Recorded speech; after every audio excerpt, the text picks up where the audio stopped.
আচ্ছা, তোমাদের বাড়ি কি দশহরা পালন হয়? হ্যাঁ, আমাদের বাড়িতে হয়। তো সেদিনটা ছিল দশহরা। সেদিনটা কীভাবে কাটলো তোমাদেরকে সবেই বলবো। আমি যেমন প্রত্যেকদিন সকালে উঠে হাঁটতে যাই, সেদিনও হাঁটতে গিয়েছিলাম।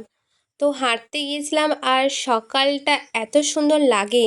যদি না কেউ হাঁটতে যাও, আমার মনে হয় সকালবেলায় একটু উঠে দেখো, একটু সকাল সকাল উঠে দেখো, প্রায় 5টার দিক করে ওয়েদারটা এত সুন্দর থাকে যে তোমার মনটা পুরো জুড়িয়ে যাবে। তারপর বাড়িতে এসে রোজকারের মতো গরম জল করে লেবু জল খেয়ে নিলাম।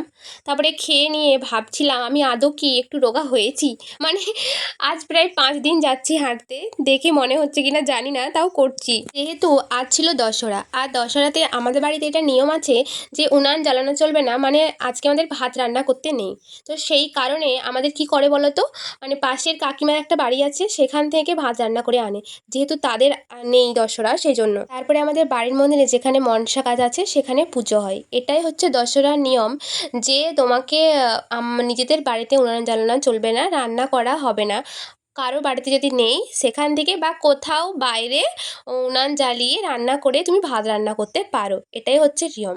এটা হচ্ছে আমাদের বাড়িতে আছে, আমি ছোট্টবেলা থেকে দেখে আসছি। কার কার বাড়িতে আছে প্লিজ কমেন্ট করে জানাও।